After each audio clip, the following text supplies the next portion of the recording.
Bonjour, chers frères et sœurs, c'est toujours pour moi un véritable plaisir d'échanger avec vous. Chers frères et sœurs, j'ai décidé de faire cette vidéo aujourd'hui parce que j'ai constaté que les Camerounais, dans leur globalité, sont en train d'utiliser le mot changement un peu à l'emporte-pièce. Ils utilisent ce mot sans en comprendre ni les vertus, ni la teneur, ni le contenu, ni encore moins toutes les facettes du changement que le professeur Mos Kamto prône depuis 2012 au Cameroun. Il pense que le changement dont le professeur Mos Kamto fait allusion ici, c'est le changement du régime de M. Biya. Donc, il pense que le changement dont le professeur Mos Kamto parle, c'est seulement le changement du régime de M. Biya. J'ai envie de dire à ceux qui pensent de cette façon-là qu'il s'agit d'une erreur monumentale. Vous vous trompez lourdement si vous pensez que le professeur Mos Kamto parle tout simplement du changement du régime. Chers frères et sœurs, je vais vous dire ceci de manière péremptoire. Si le régime de M. Biya tombe demain, le Cameroun va continuer à plonger dans la même misère, va continuer, chers frères et sœurs, à sombrer si les mentalités au Cameroun ne changent pas.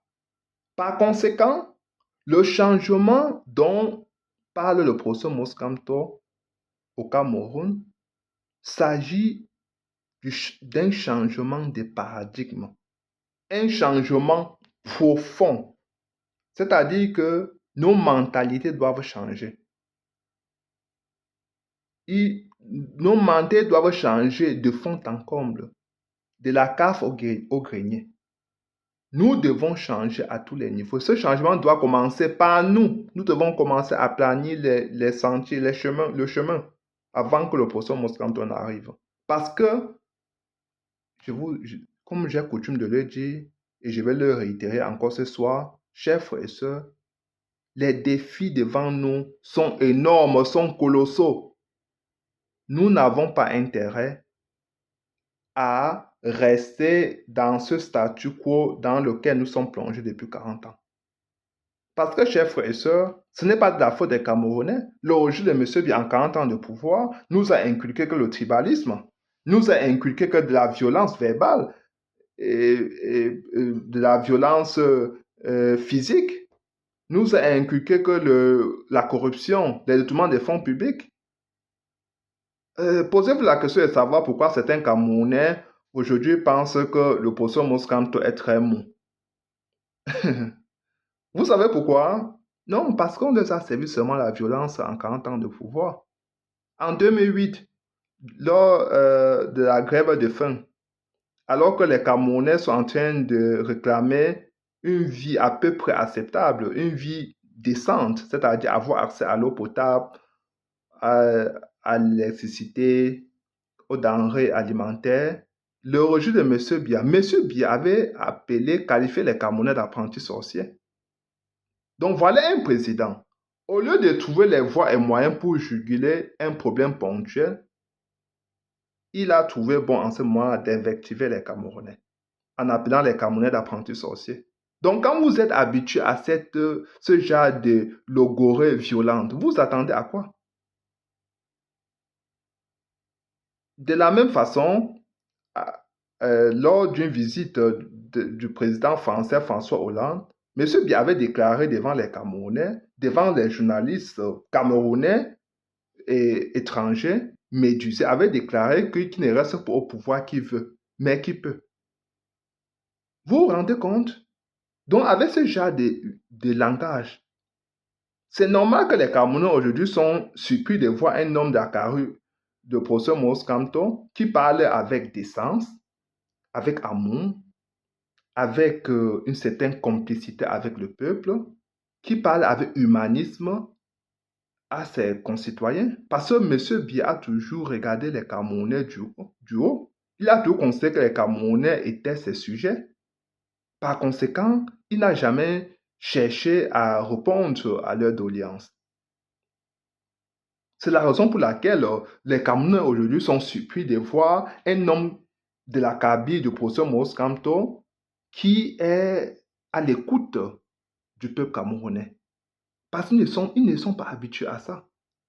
En 40 ans de pouvoir, ce régime a servi que violence, Avez-vous déjà vu le registre de M. Biya? Avez-vous déjà vu M. Biya s'asseoir autour d'une table de discussion avec les opposants camerounais pour penser le cap à donner au pays? Non. Avez-vous déjà vu M. Biya s'asseoir avec des gens qui font grève? Non. La guerre qu'on a dans les régions du nord-est et du sud-ouest, on commençait d'abord par une grève. Hein. M. Biya avait répondu à cette grève par la violence. Il avait fait appel à la violence pour répondre à cette guerre. Cela s'est transformé, je vais dire, pour répondre à cette crise, il avait fait appel à la violence. Et cela s'est transformé en une guerre. Et nous avons cette guerre-là aujourd'hui, jusqu'aujourd'hui, dans les régions du nord-est et du sud-ouest. Les Camerounais tombent comme des mouches là-bas, de ce côté-là. Et il faut que je le rappelle encore, chers frères et sœurs, M. Biya n'en fait pas l'exception. C'est vrai qu'aujourd'hui, il est âgé, mais il s'est tout comporté de la même façon. Tous les dictateurs sont par nature narcissiques. Ils pensent que seulement qu'à part eux, personne d'autre ne peut être président de la République. Donc, ils sont prêts à faire couler. S'il veut couler, il veut couler avec le pays, avec tout le peuple, avec toutes les institutions, avec tout, chers frères et sœurs. Parce qu'ils pensent qu'à part eux, personne d'autre ne doit gouverner. C'est la raison pour laquelle vous voyez des dictateurs partout, même sur d'autres cieux. Hein. Quand tous les signaux sont même au rouge, le dictateur signe. Il ne veut pas lâcher. Il veut couler, même s'il faut faire appel à l'armée pour finir, pour en découdre avec tout le peuple. Les dictateurs sont prêts à ça. Par conséquent, nous ne devons pas être surpris de ce que ce régime nous a servi en 40 ans de pouvoir. Quand M. Biya déclare qu'il ne reste pas au pouvoir, qu'il veut, mais qu'il peut, ça veut dire qu'il est prêt même pas à la force. Il s'est toujours imposé au peuple, donc il n'est prêt même pas à la force à rester au pouvoir. Il sait évidemment qu'il n'est pas de l'émanation populaire, que les Camerounais ne le veulent plus. Mais il s'impose au peuple camerounais. Et même si on revient même sur cette déclaration-là, chers frères et sœurs, c'est parce que les Camerounais en ce moment-là avaient exalté cette posture. J'ai même eu des gens de ma propre famille qui avaient dit, finalement, il a parlé fort devant les Blancs. Vous vous rendez compte? Voilà un président, au lieu de penser, chers frères et sœurs, je vous pose une question. Si vous êtes très riche, milliardaire, la question qu'on pourra vous poser, je veux dire, la question la plus importante qu'on peut vous poser, c'est que qu'est-ce que vous en faites de votre richesse? Si vous êtes populaire, vous avez une grande audience, vous vivez dans un pays comme le Cameroun et que vous n'adressez pas des problèmes ponctuels que le peuple fait face. C'est la question légitime à vous poser, c'est que, mais qu'est-ce que vous en faites de votre popularité dans un tel contexte? C'est pas ça. C'est ça, non? Si vous avez le pouvoir en main, la question la plus importante, la plus légitime, la plus pertinente à vous poser, chers frères, c'est que qu'est-ce que vous en avez fait de votre pouvoir en 40 ans? Avez-vous donné un peu de sourire à votre peuple? Avez-vous changé la vie de votre peuple en bien? Voilà la question la plus importante, la plus légitime, chers frères et sœurs. Mais vous allez voir des Camerounais, parce qu'il s'agit d'un blanc. D'ailleurs, est-ce que tout ce qui vient des blancs est mauvais? Si tout ce qui vient des blancs est mauvais, jetez votre téléphone, jetez votre ordinateur, jetez vos voitures. C'est parce que les Camerounais ne comprennent pas une chose. Si vous êtes prêt à prendre position en faveur de votre frère, même quand votre frère a tort, ça veut dire que vous êtes susceptible d'être tribaliste. Je vais vous dire ceci de manière claire. Parce que qui vous dit que votre frère a toujours raison?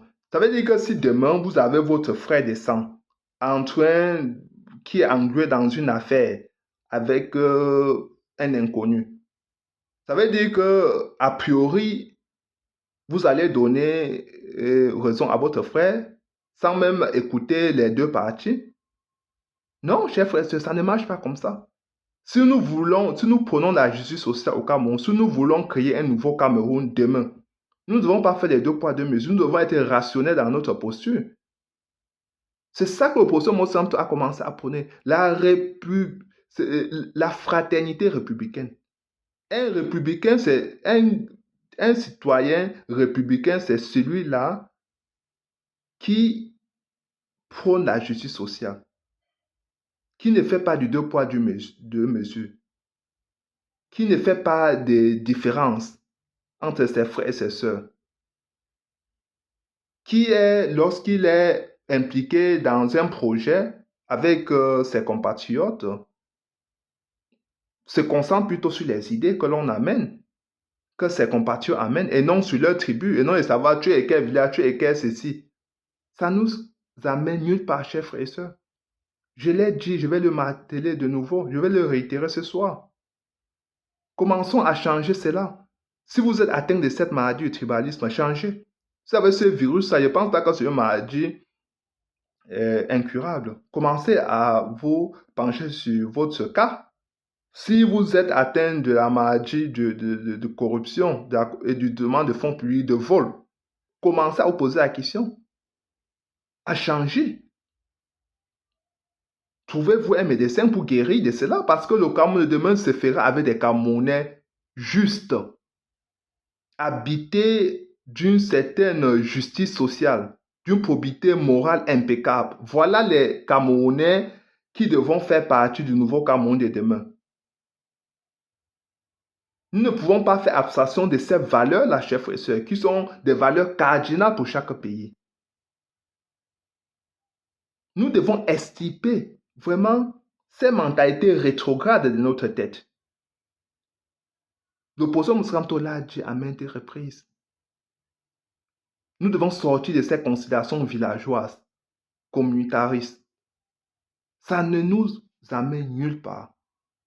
Nous voulons faire face aux grands défis de demain, nous libérer du joug colonial et du joug dictatorial. Nous avons besoin de redevenir peuple. C'est en étant peuple que nous pourrions défendre efficacement, chers frères et sœurs, défendre efficacement nos intérêts. C'est ça. Le Cameroun, aujourd'hui, baigne dans une misère galopante parce que les Camerounais ont décidé de ne pas se mettre ensemble. Parce que les Camerounais, tous sont en colère, mais ils ne veulent pas faire converger leur colère pour faire tomber le régime. Parce qu'ils sont égocentriques, ils sont égoïstes. Parce que le tribalisme les habite. Voilà ce qui le problème qui est présent aujourd'hui au Cameroun. Pourtant, le Cameroun regorge des gars dynamiques, talentueux. Nous avons besoin, chers frères et sœurs, de quelques années seulement. Avec un nouveau leadership au Cameroun, avec des Camerounais renouvelés. Nous avons besoin de quelques années seulement pour remettre notre pays à la place qui est la sienne dans le Conseil des Nations. Je l'ai toujours dit, chers frères et sœurs. C'est lieu pour moi de le répéter. Parce que le jeu M. Biya nous a servi que violence en 40 ans de pouvoir. Violence verbale, violence physique. Ils sont prêts à traquer les opposants au lieu d'en discuter avec eux pour voir comment on peut faire pour avancer le pays. Ils pensent avoir la science infuse. Pourtant, ils continuent à enfoncer le pays. Regardez la situation de notre pays aujourd'hui. Elle est délétère. Ce régime n'a fait que détruire ce que nous avions, le peu qui nous manquait. M. Biya a sabordé même les acquis qu'il a trouvés, chers frères et sœurs. C'est ainsi, vous voyez les Camerounais, 40 ans de dictature, chers frères et sœurs, déforment les mentalités, déforment les cerveaux. Vous avez vu le président d'Africa Foot, il agresse un journaliste à l'étranger. Vous voyez des Camerounais qui sont prêts à prendre position en sa faveur en disant que oui, il a bien fait. Mais vous avez vu ça sur quel cieux, chers frères? Vous avez vu ça où? Où un président d'une fédération va agresser d'autres gens comme ça parce qu'il dit qu'il a été harcelé par un journaliste. Vous avez vu ça où? Vous avez vu ça où? Vous avez vu où qu'un président comme M. Diassemé qualifie le peuple d'apprenti sorcier? Vous avez vu ça où? Vous avez vu ça où? Parce que nous avons grandi dans un climat de violence. Les Camerounais sont devenus violents. Ils sont prêts à en découdre avec tous ceux qui ne partagent pas la même opinion. Ils sont prêts à en découdre avec tout parce qu'ils sont grandis dans la barbarie. Le régime M. Biya n'en fait pas l'économie depuis 40 ans. Ils sont prêts à traquer les militants du MSC. Beaucoup d'entre eux sont encore dans les geôles de M. Biya, en train de payer pour quelque chose qu'ils n'ont pas fait. Qu'est-ce qu'ils font là-bas en prison? Rien du tout. Certains ont subi ont encore des séquelles parce que ce régime les a fait soumettre à des tortures, à des traitements inhumains et dégradants, tout simplement parce qu'ils réclamaient une qualité de vie différente, parce qu'ils réclamaient une vie à peu près acceptable. Les militants du MSC font quoi en prison? Vous croyez que des citoyens, même s'ils étaient normaux à la base, peuvent vont finir par rester dans cet état-là? Non, chers frères et sœurs. Les Camerounais ils sont déformés, sont traumatisés, comme je le dis souvent, parce que c'est ce que ce régime nous a servi en 40 ans de pouvoir. Ils attendent que le procès Moscanto utilise ce même langage de violence, violence verbale, violence physique. Non, chers frères et sœurs, le Cameroun de demain se fera avec un président qui aime son pays, qui aime son peuple, qui parle à son peuple avec un certain respect. C'est un président digne. C'est un président qui est à l'écoute de son peuple, qui prête une oreille attentive aux doléances du peuple et y apporte des solutions. Voilà le genre de président qu'on attend demain. C'est l'objectif de la vidéo de ce soir, chers frères et sœurs. Il vise tout simplement à rappeler au peuple camerounais que nous devons nous préparer à recevoir le procès Moscanto. Nous devons rendre nos sentiers battus. Je vais dire aplanir nos sentiers avant que le procès Moscanto n'arrive. Et loin des slogans de M. Biya. C'est ce qui nous a servi. Les grandes ambitions et les grandes réalisations de santé pour tous. Voilà ce que ce régime nous a servi. Un démagogue, un populiste. En fin de compte, nous nous trouvons aujourd'hui tout seuls, abandonnés à nous. Ce régime veut se régénérer en 2025 à travers ses classiques, alors que M. Biya n'est plus, n'est plus en train de gouverner. Il n'est plus à commande de notre pays. Aujourd'hui, il veut l'imposer à tout prix, à tous les prix. Soyons rationnels, chers frères et sœurs, et laissons loin de nous vraiment notre tribalisme. Cherchons à guérir. Notre pays, c'est un pays nanti. Nous avons beaucoup de ressources, chers frères et sœurs. Notre pays regorge des hommes capables. Nous avons le professeur Moscanto qui en est une incarnation. Nous devons nous appuyer sur lui, chers frères et sœurs. Prêt à nous affranchir, prêt à nous libérer. Éviter de ménager la chèvre et le chou, parce que ça ne nous aide pas. Nous devons nous focaliser sur des choses essentielles et non sur des sujets subsidiaires que ce régime est en train de nous servir. Parce que si nous le faisons, nous allons faire, je vais dire, tout ce qui est plus utile pour nous va aller en perte et profit. Si nous commençons à remplir, parce que les Camerounais vont commencer à parler, telle personne est homosexuelle, telle personne, il y a les conflits avec l'Africa Foot. Si nous parlons de ces sujets, chers frères, je vous ai toujours dit qu'il s'agit d'une goutte d'eau dans un océan. Nous voulons changer notre pays de manière structurelle. Du haut, nous devons changer la société camerounaise, chers frères et sœurs. Ce n'est pas un jeu. Ce n'est pas du sensationnel.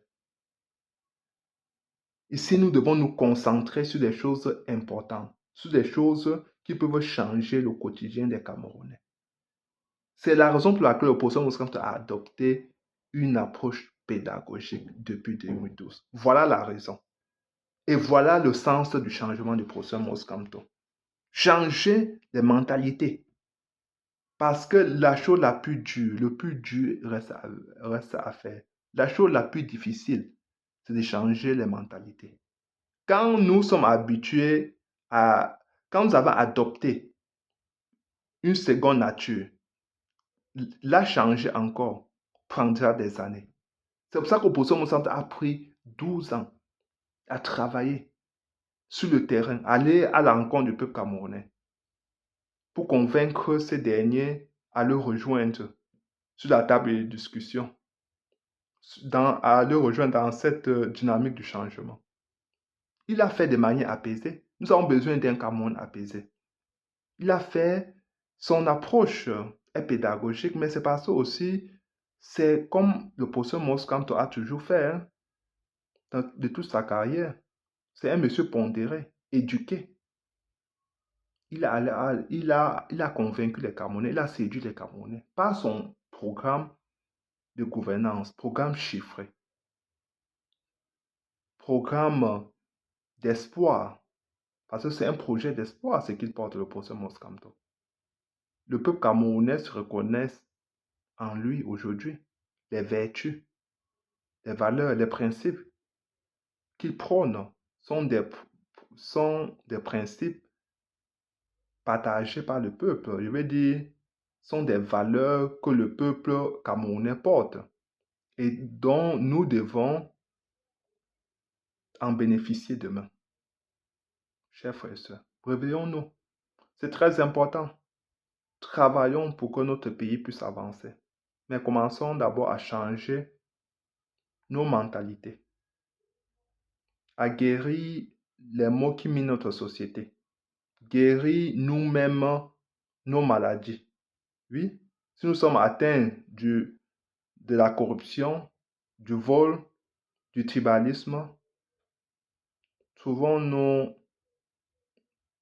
des docteurs pour nous guérir.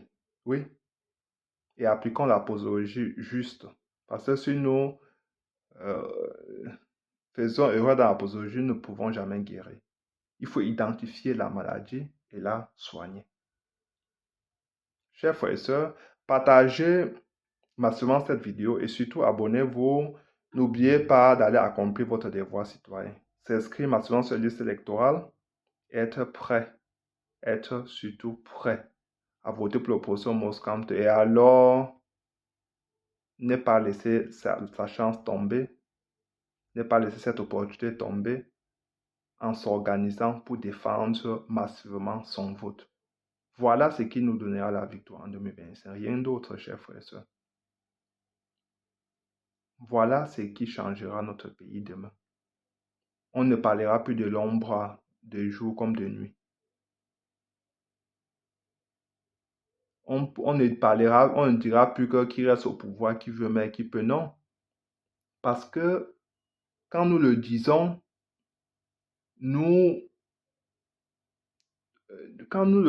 chers frères et sœurs, nous ne considérons pas ce pourquoi nous avons le pouvoir, parce que nous avons le pouvoir le plus parce que nous voulons changer les vies. Qu'est-ce que tu en fais? Qu'est-ce que tu en as fait de ton pouvoir? Voilà la question que les Camerounais devaient se poser. Tu as le pouvoir en main, qu'est-ce que tu en fais de ça? Ce n'est pas je vais dire, ce n'est pas le temps que tu as mis au pouvoir qui est important, c'est ce que tu en as fait en cette période-là. Ce n'est pas ta longévité au pouvoir qui est important. Mais les Camerounais n'ont pas compris cela. Il faut sensibiliser les Camerounais. Continuons à le faire, chers frères et sœurs. Continuons à le faire. Nous avons les ressources chez nous, nous avons les atouts, nous avons les leviers sur lesquels agir pour changer notre pays. Nous pouvons le faire, chers frères et sœurs. Un peu de couragement parfois, mais c'est là qui va nous réveiller. pour demain. Bonne soirée. Ciao.